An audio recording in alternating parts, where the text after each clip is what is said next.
মনত ৰাখিব বন্ধুসকল, যেতিয়া আপোনাৰ মৃত্যু হ'ব, মানুহে আপোনাৰ নিথৰ দেহ সৎকাৰ শেষ হোৱালৈকে অপেক্ষা কৰিব।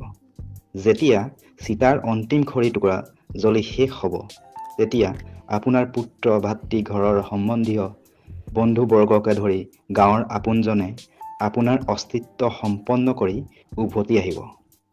মৃত্যুৰ কিছুদিনৰ বাবে আপুনি তেওঁলোকৰ মাজত প্ৰশংসাৰে চৰ্চিত হৈ থাকিব।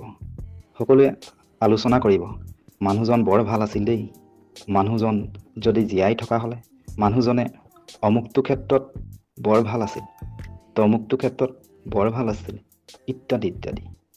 তাৰ কিছুদিনৰ পাছৰ পৰা আপুনি সকলো মন মগজুৰ অন্তৰৰ পৰা চিৰদিনৰ বাবে হেৰাই যাব।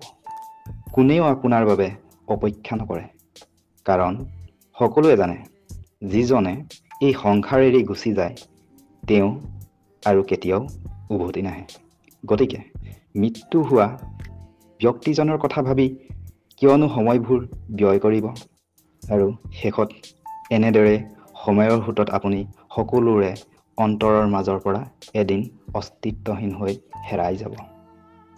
আপোনাৰ শৰীৰহে মৃত্যু হ'ব, মনত ৰাখিব, কিন্তু আপোনাৰ আত্মাৰ মৃত্যু নহয়। গতিকে আপুনি আত্মাৰূপে মনুষ্য চকুৰ পৰা নিৰাকাৰ হৈ মৃত্যুৰ পিছত ভাবিব যে, মই যেতিয়া জীয়াই আছিলোঁ, তেতিয়া মানুহৰ বাবে মই কিমান যে প্ৰয়োজনীয় আছিলোঁ, আৰু এতিয়া মোক সকলোৱে পাহৰি পেলালে। দূৰৈৰ পৰা আপুনি নিৰাকাৰ হৈ ভাবিব যে, মই যদি আজি জীয়াই থকা হ'লে, মোৰ মা দেউতা, মোৰ পুত্ৰ সন্তানৰ বাবে অমুকটো কৰিলোঁ হয়, তমুকটো কৰিলোঁ হয়। কিন্তু মৃত্যুৰ পিছত আপুনি এইবোৰ হাজাৰবাৰ ভাবি চেষ্টা কৰিও এইসমূহ কৰিব নোৱাৰিব। আৰু তেতিয়াই আপোনাৰ জীয়াই থকাৰ জীৱনৰ মূল্যৱান সময়বোৰ কথা বুজি অন্তৰত আঘাত পাব। আপুনি ভাবিব যে 2 মিনিট সময়ৰ বাবে যদি পুনৰ জীৱনটো ঘূৰাই পালোঁ হয়, পুনৰ পৃথিৱীলৈ উভতি যাব পাৰিলোঁ হয়, জীয়াই থাকোঁতেই দেখা আধৰুৱা সপোনবোৰ মই পূৰণ কৰি থৈ আহিব পাৰিলোঁ হয়। কিন্তু লাখ গুণে চেষ্টা কৰিও 1 নেনো ছেকেণ্ডৰ বাবে সংসাৰৰ এৰি যোৱা পাছত আপুনি জীৱন ঘূৰাই নাপাব। জীয়াই থকা সময়ত প্ৰতি বছৰে আপোনাৰ হাতত 24 ঘণ্টা, 52 সপ্তাহ, 365 দিন সময় আছিল।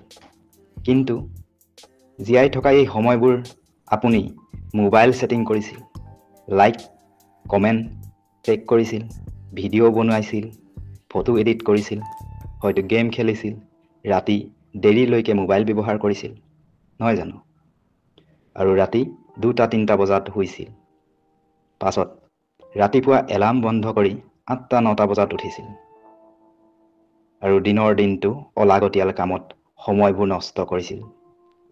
আৰু এতিয়া মৃত্যু হোৱাৰ পিছত আপুনি আধৰুৱা সপোনবোৰ পূৰ্ণ কৰিবলৈ 2 মিনিট সময় বিচাৰিছে।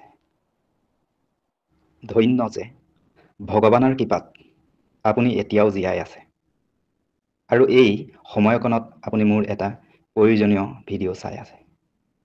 গতিকে সময়বোৰ সৎ ব্যৱহাৰ কৰক। আপুনি দেখা সপোনবোৰ জীয়াই থাকোঁতে পূৰ্ণ কৰিবলৈ চেষ্টা কৰক। সময়ৰ মূল্য হয়তো আপুনি এতিয়া বুজিব পৰা নাই, কিন্তু যেতিয়া বুজি পাব, তেতিয়ালৈকে আপোনাৰ বহুত পলম হৈ যাব।